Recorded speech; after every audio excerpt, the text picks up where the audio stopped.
vraies voix Sud Radio, 17h-20h, Philippe David. Retour des vraies voix avec Philippe Bilger, Françoise Degois et Pierre Licia. Je le disais, le pass sanitaire est un outil précieux dans la lutte contre l'épidémie. Franchement, je suis assez grand pour me protéger tout seul. Ce pass, vous le savez, ne peut être prolongé au-delà du 15 novembre. Mais à la fin, mais est-ce que ça va finir? Sans quoi, il nous faudrait un nouveau texte de loi qui serait à nouveau débattu au Parlement. Votre explication ne me suffit pas. Je ne dis pas que ça ne peut pas arriver, ça pourrait arriver si le Covid ne disparaissait pas de nos vies dans les 3 prochains mois. Mais qu'est-ce que j'ai fait au bon Dieu pour être accablé comme ça par le destin? Sud Radio, les vraies voix. Le débat est ouvert. L'exécutif aime souffler le chaud et le froid puisque après Emmanuel Macron, le Père Noël qui envisageait un assouplissement du pass sanitaire selon les régions en fin de semaine dernière, c'est Jean Castex, le Père Fouettard, qui envisage aujourd'hui un prolongement du pass sanitaire au-delà du 15 novembre puisqu'il déposera un projet de loi dans ce sens le 13 octobre prochain. Et même si on n'a pas vu la 4e vague promise pour l'été, le professeur Megarban envoie une nouvelle arrivée au mois d'octobre. Bref, une fois de plus, le fameux « en même temps » combiné au catastrophisme de certains médecins interroge, d'où notre grand débat. Le gouvernement veut-il imposer un pass sanitaire permanent? Et pour le moment, vous êtes 90,5% sur Twitter à dire oui. Avec nous, Franck Tapiro, publicitaire, qui a organisé une manifestation pro-pass sanitaire hier au Trocadéro. Bonsoir. Bonsoir, bonsoir. Et Gérald Kierzek, médecin urgentiste à l'Hôtel Dieu. Bonsoir. Bonjour, bonsoir. On va commencer, on va faire avec Franck Tapiro pendant quelques minutes parce qu'il a juste quelques minutes à nous consacrer. Vous avez tweeté qu'il y avait 5000 personnes hier place du Trocadéro. Est-ce que c'est un succès pour vous? C'est un immense succès parce que d'abord c'était pas une fête pro-vax ou pro-pass, comme vous l'avez dit, c'était une fête citoyenne pour essayer de calmer le jeu. On a dit justement, attention, il y a aujourd'hui une guerre civique en France, on oppose les uns contre les autres, donc on va se calmer et on va essayer de vouloir une paix citoyenne. Donc on a fait un mouvement citoyen. Donc évidemment, nous on est tous vaccinés, mais sur le pass par exemple, il y a des gens qui étaient hier vaccinés, qui utilisaient leur pass, mais qui étaient plus ou moins contre le pass. L'idée, c'est d'arrêter d'opposer les gens. Moi, ça fait des mois et des mois que je vois cette opposition permanente partout, dans beaucoup de médias, et on a l'impression que cette guerre civique nous envahit. Moi, je suis persuadé, et on l'a montré hier, qu'en montrant du positif, en appelant les gens de la citoyenneté, en les appelant au bien commun, on arrive d'abord à se parler, on arrive à faire la fête, et on l'a montré. On a fait un festival, tout le monde nous a dit, ça ne marchera jamais, vous ne réussirez jamais à mobiliser, vous êtes des bisounours. Eh ben oui, on revendique le statut de bisounours, puisqu'il y avait, et c'est de sources policières, à peu près 5000 personnes qui se sont succédées pendant 4 heures hier au Trocadéro. Alors c'était une journée sans voiture. Il y a eu un festival avec des DJ, avec des performances artistiques extraordinaires, des vidéos avec Luc Ferry, Franz-Olivier Gisbert, Patrick Kligman qui ont exprimé leur amour de la citoyenneté et pourquoi, en étant des citoyens, on arrive d'abord à se parler, on arrive à une paix citoyenne, et on arrive surtout, et ça nous fait un peu du bien, ça nous a soulagé, à donner la parole à cette majorité qui était silencieuse depuis des mois, alors qu'ils sont des millions, à vouloir une concorde, une cohésion et une transmission d'un message positif. Franck Tapiro, vous êtes satisfait de l'annonce de Jean Castex de prolonger le pass sanitaire? Alors on ne sait pas jusque quand? Mais vous savez, on prend Jean Castex pour un Père Fouettard, je trouve ça totalement injuste. On le prend pour c'est pas un scientifique, c'est pas un médecin, c'est un Premier ministre qui doit prendre des décisions. J'aimerais à un moment qu'on soit tous un peu humbles, qu'on soit de droite, de gauche, du centre. En plus, nous, notre mouvement, il est totalement politique, il est citoyen. Mais à un moment, mettons-nous à la place de l'exécutif aujourd'hui dans le monde entier. Et encore en France, on s'en sort bien, on devait avoir un confinement à Noël, on l'a évité, et ça s'est bien passé alors que tout le monde criait au confinement général depuis le mois de septembre. Aujourd'hui, M. Castex, comme tout gouvernement, mais je dis ça pour lui, ça aurait été d'un autre, travaille avec un comité scientifique qui leur donne des indications scientifiques. Donc à moi, c'est pas pour nous emmerder, et je dis le mot, ce n'est pas un Père Fouettard, c'est peut-être la moins mauvaise des solutions. Personne n'imaginait il y a 18 mois des vaccins et des passes pour vivre. Aujourd'hui, on est contraint de passer par là. À un moment, justement, en étant citoyen, il faut se dire, c'est peut-être pour le bien commun tout ça, c'est pas un Père Fouettard. Alors, Philippe Bilger et Françoise Degois courent et Franck Tapiro court parce qu'il doit nous laisser. Franck, j'ai déjà pu apprécier ailleurs votre enthousiasme très communicatif, mais est-ce qu'on n'abuse pas un peu, et vous-même le premier, de cet adjectif citoyen, citoyen, citoyen? Ça donne pas de la validité à toutes les démarches. Deuxième élément, et plus vite, est-ce que vous n'avez pas l'impression qu'entre Jean Castex et Emmanuel Macron, il y a pour une fois un même temps tactique, c'est-à-dire l'un cherche à donner de l'espoir et l'autre cherche à nous ramener à la réalité? Père Noël, Père Fouettard. Alors, moi, je pense d'abord qu'on n'est jamais trop citoyen, et vu franchement le climat de discorde, et je sais que vous partagez ce point de vue, ces guerres civiques tout le samedi, avec malheureusement toutes les caméras qui pointent l'objectif sur des gens qui vont casser, se plaindre, hurler, gueuler, diviser. Voilà, non, je pense qu'on n'est jamais assez trop citoyen. Maintenant, il faut bien redéfinir ce que c'est la citoyenneté. Je sais que le bien commun, je sais que la responsabilité commune et collective, et ça, je peux vous dire, dans une France qui se divise, on n'est pas les seuls, mais qui se divise de plus en plus, moi je trouve ça formidable comme engagement, et on a vu le succès hier. On nous avait prédit 10, 20, 30 personnes, 150 pour les plus optimistes, on était, il paraît, plus de 5000, ça c'est la police qui nous l'a dit. Et surtout, l'ambiance, les sourires de la fête, les gens qui dansent. Françoise Degois. C'était le monde merveilleux à Disneyland, et c'était super, et vous étiez 5000 par rapport aux 300 000. Non mais Franck, j'ai un peu de mal avec votre... Je connais votre attitude, mais bisounours, non, ça c'est pas vrai. Question, c'est assez politique. On le revendique. Non, mais vous le revendiquez, mais ça n'existe pas. Et vous savez, non, mais c'est la violence aujourd'hui. C'est de la com, ça, c'est la publicité. Honnêtement, franchement, envisager de proroger le pass sanitaire. On se rappelle de l'arrêt du Conseil constitutionnel, la proportionnalité, ok ? Le pass sanitaire, c'est quelque chose qui a été fait pour rendre la vie des non-vaccinés impossible. Je m'en fous, moi je suis vacciné. Mais je peux... Non, je termine. Je termine, arrêtez avec votre positivité. On dirait Jean-Pierre Raffarin, vous me saoulez. Ça, c'est pas ça la vraie joie. La vraie joie, c'est de respecter tout le monde, vraiment, y compris ceux qui ont des réticences. Donc, est-ce que vous pensez pas qu'on est dans le délire de prolonger quelque chose alors que l'épidémie est tranquillement en train de s'éteindre? Voilà. Est-ce qu'on nous prend pas pour des débiles, on nous promettait une 4e vague à l'été, par rapport à laquelle la bataille de Verdun était une aimable plaisanterie, et on n'a pas vu de 4e vague. Et maintenant, on a même Bégarban qui nous en annonce une en octobre. C'est pas sérieux. Est-ce qu'on peut se dire aussi que les choses ont fonctionné? Est-ce qu'on peut se dire qu'après une mauvaise, et on a été d'ailleurs tous les deux, je me rappelle François sur les plateaux à le dire, un mauvais débat. C'est bien, mais il manquerait plus que ça, qu'on n'ait pas rattrapé. Cours, Franck Tapiro. Et que, d'abord, qu'on a rattrapé le coup, qu'aujourd'hui ça se passe beaucoup mieux, qu'en revanche, évidemment, on veut prévenir que guérir, on le sait dans ce cas-là, et qu'on ne sait pas en plus comment ça évolue. Regardez la situation en Australie, qui devient épouvantable, catastrophique, pénurie de vaccins, reconfinement toutes les semaines. Mais ils ont choisi une autre stratégie que nous. Ils ont choisi une stratégie perdante. Nous, la nôtre est peut-être gagnante. Ce que je veux dire, c'est que soyons humbles, et c'est ce que je dis depuis le début. On n'est pas médecin, mais on avance petit à petit. On voit que l'État s'est doté d'un comité scientifique. Ils essaient de trouver les meilleures solutions. Et c'est d'être positif. Donc, disons. Merci Franck Tapiro, publicitaire. Maintenant, on a le docteur Kirzac, lui, les médecins. Alors, docteur Kirzac, vous avez entendu la 4e vague. On en a parlé pendant tout l'été, on l'a pas vu. Maintenant, le professeur Bégarban nous annonce une nouvelle vague. C'était aujourd'hui sur CNews, en octobre. Est-ce que vous la voyez venir, vous, cette 5e vague, alors qu'on n'a pas vu la 4e ? Non, mais il faut arrêter de parler de vagues déjà. La première et la deuxième vague, c'était des vagues de saturation hospitalière. Les 3e, 4e vagues, c'était des vagues de tests positifs. Donc on ne parle pas déjà de la même chose. Oui. Il y a eu un glissement sémantique, et effectivement, il n'y a jamais eu de 4e vague hospitalière, de même qu'il n'y a pas eu de 3e vague. Et je vais même vous dire, il n'y a même pas eu de 2e et de 1re vague. Vous discutez avec des collègues du sud-est, du sud-ouest de la France, ils n'ont jamais vu les malades en 1re et 2e vague. Et pourtant, ils ont été obligés d'arrêter leurs activités. Les agences régionales de santé ont réquisitionné les moyens pour rien. Les blocs opératoires sont arrêtés de tourner, et il y a eu des pertes de chance majeures parce qu'il y a des gens qui n'ont pas pu être opérés de cancer, par exemple.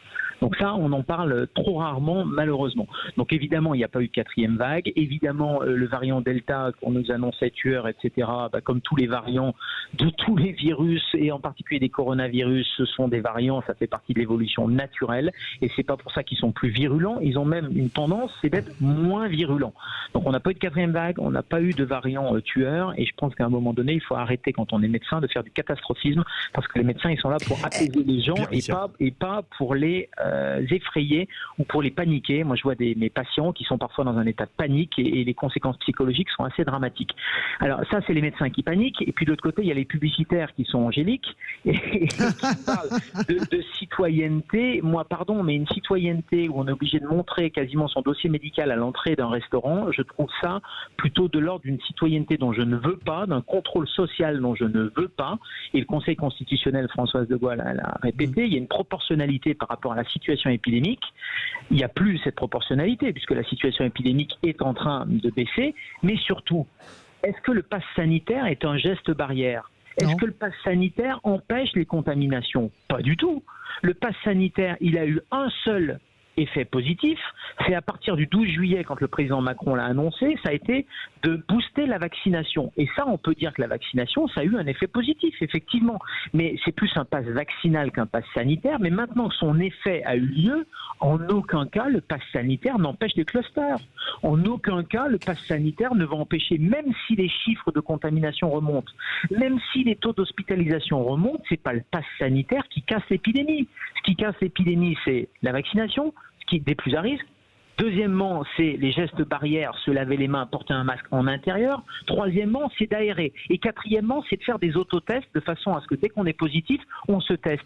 Mais c'est pas du tout le pass sanitaire. La justification, elle est absolument pas scientifique ou médicale à maintenir ce pass sanitaire. Pierre Lissière. Oui, moi je vous écoutais attentivement tous les deux, hein, Franck et puis vous-même, et je me dis finalement vous avez tous les deux raison en réalité. Franck Tapiro, grand publicitaire qui organise une manifestation. Il faut quand même les réunir, les 5000 personnes. Alors même si on avait moins que ça, même si on avait 4000, 3000, il faut quand même réunir autant de personnes. C'est par pas rapport simple. aux manifs anti-pass sanitaire, on n'est pas au même niveau. Mais ce que je veux dire par là, c'est que faites une manifestation pour dénoncer quelque chose ou pour exprimer un mécontentement, vous aurez toujours plus de monde que si vous faites une manifestation pour applaudir quelque chose qui se passe bien. Donc voilà, il faut pas être aussi violent à son égard, parce que c'est quand même... Moi je l'aime bien, Tapiro, mais on va pas nous faire le numéro du bisounours, mais soyons citoyens, hein, pas Franck Tapiro. Il a raison sur une chose, j'écoutais à l'instant ce que vous disiez, docteur, vous rejoignez dans le sens où effectivement, ce pass sanitaire, il nous a permis d'éviter une troisième vague, alors on l'appelle comme on veut, ou une quatrième vague. Non, c'était déjà la quatrième. Il a permis de vacciner les gens, il a permis de contraindre les gens à se vacciner. Il n'a pas du tout évité la troisième ou quatrième vague. J'entends bien. Mais ce qui veut dire qu'indirectement, comme il a boosté la vaccination, il a permis de désaturer et d'éviter une saturation hospitalière. Et au final, de limiter les formes graves chez les gens. Se féliciter de ça. Et effectivement, il y a d'autres pays dans le monde qui n'ont pas eu cette stratégie-là. Je ne suis pas du tout un défenseur ni du Premier ministre ni du Président de la République, mais il faut quand même admettre que l'été a été plutôt calme pour nous. La rentrée l'est aussi. Moi, j'enseigne depuis peu à la Sorbonne. Je peux vous dire, on est tous masqués, mais les cours ont lieu. Dans les écoles, dans les établissements, les classes sont ouvertes. Je veux dire, à un moment, on respire. C'est pas grâce au pass sanitaire, c'est grâce à la vaccination et à la baisse et à l'évolution naturelle du virus. Honnêtement, Philippe Bilger. Docteur, je n'ai pas eu le bonheur de suivre toutes vos interventions médiatiques. Mais est-ce que, à tort ou à raison, vous avez fait l'objet de certaines polémiques ces dernières semaines? Est-ce que vous diriez que vous avez évolué sur le plan sanitaire ou non? Alors, pas du tout. C'est-à-dire qu'on pouvait reprendre toutes mes interventions médiatiques sur Sud Radio, sur LCI, parce que je suis médecin de TF1 LCI, et d'ailleurs, on a repris une intervention d'avril-mai 2020. Je n'ai pas bougé, c'est-à-dire que je ne suis jamais tombé dans les alarmistes d'un côté, ou les dénialistes de l'autre, ou on les appelait, il y a les enfermistes d'un côté, et puis il y a les complotistes de l'autre. En fait, moi, j'ai une position pragmatique. Quelle est la médiane d'âge des gens qui meurent du Covid? 85 ans. Quel est le taux de mortalité? 0,15%. Donc à un moment donné, il faut protéger les plus fragiles. La vaccination permet de protéger les plus fragiles. Quels sont les gestes efficaces? Je les ai rappelés, les gestes barrières, en plus de la vaccination. Les gestes inutiles, le théâtre de l'hygiène, de tout désinfecter, etc. Tout ça, il faut arrêter, ça n'a pas de sens. Le pass sanitaire, il a eu une vertu, encore une fois, c'est de pousser à la vaccination les plus fragiles. Maintenant, il faut l'arrêter parce qu'on est sur une mesure qui est une mesure, mais ce sont des données médicales et je ne voudrais pas, j'avais écrit notamment dans le Figaro, que je ne voudrais pas qu'on me demande la sérologie, par exemple, à l'entrée de la piscine. Et on est dans cette espèce de dérive avec un clivage de gens, alors qu'on veut inclure les gens malades, pas malades, contaminés, pas contaminés, etc. Et je trouve que pousser une discrimination sociale sur des données médicales, c'est extrêmement dangereux. On ouvre une boîte de Pandore. Donc il a eu sa vertu, maintenant il faut fermer cette boîte. On part au 0826 300 Je 300. confirme que Gérald Kierzek a toujours tenu le discours, qui n'a pas été facile à tenir parce qu'on peut être... parce qu'il est très modéré, Gérald Kierzek. Mais non, parce qu'on peut être vacciné pour les vaccins et absolument comprendre, être opposé au pass sanitaire, ce qui est mon cas, et comprendre les états d'âme d'un certain nombre de gens. Moi, je pense que ce pass sanitaire n'a plus aucune raison d'être, à part organiser un contrôle social, à part se voter tranquillement la prolongation de l'état d'urgence, parce que c'est tout le package qui va avec, jusqu'au 31 décembre. État d'urgence sanitaire, voire même jusqu'aux élections. Continuer à rentrer dans la campagne sous Covid, à part ça, je ne vois pas l'intérêt. On peut essayer de nous l'expliquer par par A plus B, je pense que les gens ne sont pas des idiots. Direction le 0826 300 300. Bonsoir Ludovic. Bonsoir Philippe, bonsoir les vrais voix. Salut. Alors, qu'est-ce que vous pensez du Premier ministre qui nous annonce qu'il va déposer un projet de loi pour la prolongation du pass sanitaire? Et inutile de dire, je crois que c'est Françoise Degois qui l'a dit, que vu les positions du Conseil constitutionnel, c'est loin d'être gagné. Oui, de toute façon, une fois de plus, ce gouvernement se surpasse par ses annonces contradictoires dans sa politique en même temps, où on passe d'un jour à l'assouplissement et au lendemain à la prolongation. Alors là, du coup, les Français sont dépassés, mais par contre, le pass sanitaire, lui, il ne trépasse pas. Tout simplement. Non, là où je rejoins notamment Françoise, c'est que le pass sanitaire, c'est une obligation, c'est un contournement à l'obligation vaccinale, mais c'est une atteinte à notre modèle de société, à nos libertés, ça crée de l'inégalité. On veut nous faire vivre dans la peur avec des effets d'annonce, mais excusez-moi, quelles sont les données effectives sur le mois de novembre, tant sur la vaccination que l'économie, les contaminations, on n'en sait rien. Et je pense que le gouvernement veut à tout prix éviter de reconfiner avant les présidentielles. En attendant, on ne parle pas d'autres projets de société comme les réformes sur la retraite qui pourraient arriver, comme la réforme sur l'assurance chômage. On ne parle pas du pouvoir d'achat. On ne parle pas. Oui. On ne parle pas. D'autres sujets que je n'ai plus en tête. Et par contre, quand on voit ce qui s'est passé aux États-Unis, ils ont pris quand même au Royaume-Uni, pardon, ils ont pris la décision de ne pas mettre en œuvre ce pass sanitaire compte tenu de la couverture vaccinale qui fut importante et du bilan positif de la levée des restrictions. Donc voilà, et on ne parle pas non plus. Voilà, j'ai retrouvé des moyens mis en hôpitaux et des soins. Qu'en est-il exactement? Ludovic, on va faire réagir Gérald Kierzek. Gérald Kierzek, il dit plein de choses intéressantes, Ludovic. Mais il a raison, Ludovic, notamment depuis 20 mois, on nous dit, et c'est la réalité, c'est l'hôpital qui craque, et nous, en tant qu'urgentistes, réanimateurs, on sait très bien que toutes les années, on a des problèmes de lit, toutes les années, il y a des pertes de chance, toutes les années, les hôpitaux, ils se regroupent, ils ferment, cette technostructure qui a massacré le service public et le système de soins depuis des années. Le facteur limitant, le maillon faible, c'est depuis 20 mois l'hôpital. Qu'est-ce qu'on a fait pour donner des moyens à l'hôpital? Rien.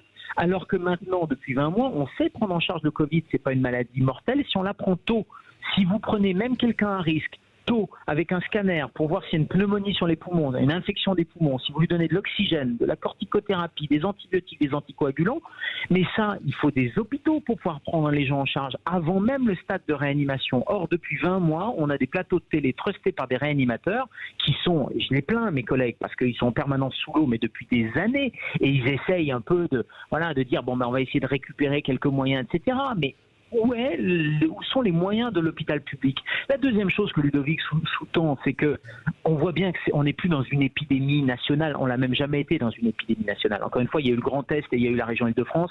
Et ailleurs, il n'y a pas eu des situations, hormis ponctuelles et des premières vagues qui n'avaient pas eu lieu. Et je pense à la région Nice et PACA, etc. Mais ailleurs, il n'y a pas eu cette saturation. Mais on n'est maintenant plus dans une épidémie. On est dans un virus endémique. Il va falloir vivre avec. Alors ça, pour le coup, le président Macron avait bien senti les choses. Contre l'avis des scientifiques, d'ailleurs. Parce que le comité scientifique, le conseil scientifique a dit tout et son contraire. En parlant Bégère parlait des changements de position. Là, pour le coup, on peut les reprendre. Les positions AU, ADIA, blanc, noir du conseil scientifique. Mais il faut qu'on apprenne à vivre avec ce virus. C'est pas la peste. Il n'y a pas 30% de mortalité. On est encore une fois sur 0,15% de mortalité et les plus fragiles. Merci beaucoup, Gérald Kierzek, médecin urgentiste à l'Hôtel-Dieu. Verdict sur Twitter. Le gouvernement veut-il imposer le pass sanitaire permanent? Vous êtes 90,6% à dire oui. Tout de suite, on va retrouver Philippe Rossi pour parler avec Christine Bouillon, notre correspondante à Toulouse, des 20 ans d'AZF. Ce sera demain.